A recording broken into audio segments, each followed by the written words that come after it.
नमस्कार। इधर मलखान युद्ध भूमि में जूझ रहे थे और इन माहिलिरसागढ़ में उनकी माँ अर्थात अपनी बहन के पास रौनी सूरत बनाकर पहुंच गया और बोला, बहिना मेरा तो दिल बैठा जा रहा है।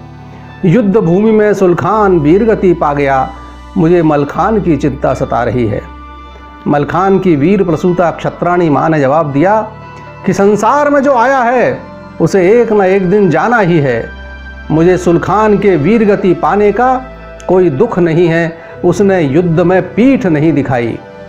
और जहाँ तक मलखान का प्रश्न है, उसे तो स्वयं भवानी ने वरदान दिया है कि जब तक उसके पांव के तलुए का पद्म अक्षत है उसे कोई नहीं मार सकता।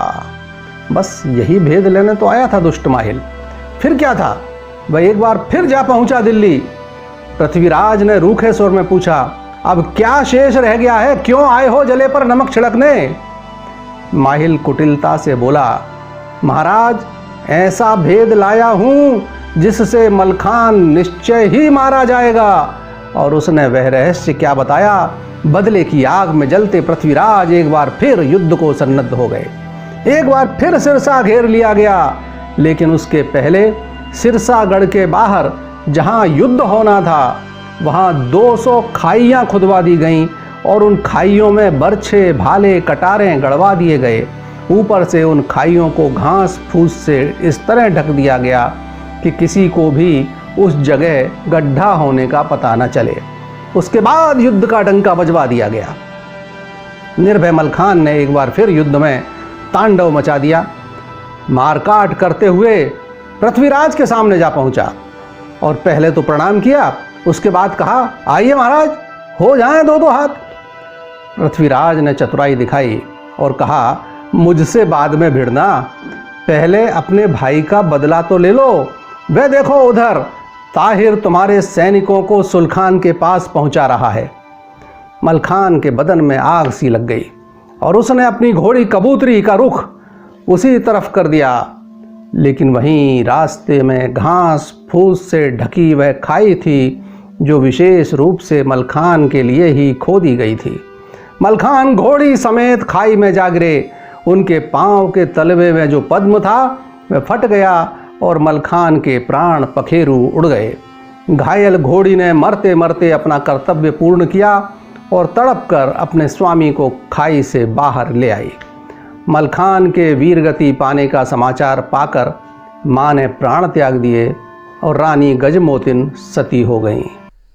मलखान की मृत्यु तथा उनकी पत्नी गजमती के सती होने के बाद पृथ्वीराज दिल्ली लौट तो गए, किंतु महोबा उनकी आंखों की किरकिरी बना रहा और उन्होंने राजा परमाल को एक फरमान भेज दिया।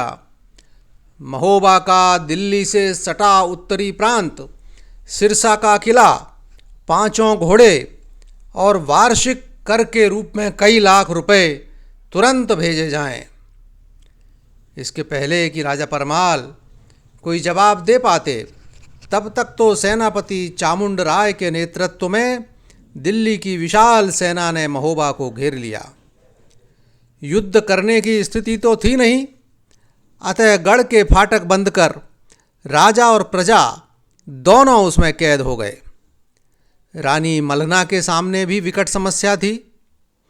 नदी में विसर्जित करने को भुजरिया महल में थीं तथा राजकुमारी चंद्रावली को पवनी की रस्म भी पूरी करनी थी, किंतु गढ़ के बाहर निकलकर नदी तक कैसे जाया जाए यह सूझ ही नहीं रहा था। उन्होंने सच्चे मन से माँ जगदम्बा की प्रार्थना की। हाथ जोड़ के मलना बोली, माता राखो धर्म हमार, पृथ्वी घेरो नगर महोबा, संकट परो नगर पर आए, हो सहायक अब तुम माता, औगाढ़े में आवो काम, सपना देऊ जाए उदन को, माता मेरी अंबिका माए। सच्चे दिल से की गई प्रार्थना जगत जननी माँ कैसे ना सुनती। सुबह की रात उदल को सपने में आभास हो गया कि महुआ को पृथ्वीराज की सेना ने घेर लिया है। उनके मित्र ढेवा पंडित ने भी सगुन विचार कर कहा, सुबह की रात का स्वप्न असत्य नहीं होता। अतः उदल शिकार के बहाने कन्नौज नरेश जयचंद के सुपुत्र लाखन जो कि अब तक उनके घनिष्ठ मित्र बन चुके थे, ढेवा पंडित सैयद तालहन के साथ चल पड़े गढ़महुआ की ओर। मार्ग में सिरसा की घटना भी ज्ञात हो गई। भाई मलखान और सुलखान की दर्दनाक मौत, रानी गजमती का सती होना, यह सब समाचार पाकर बदले की आग भी दिल में धधक उठी।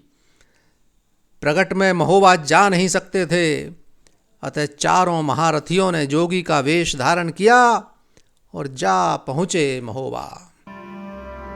आगे की कहानी अगले अंक में देखना ना भूलिए। देखते रहिए आपका अपना क्रांति दूत। नमस्कार।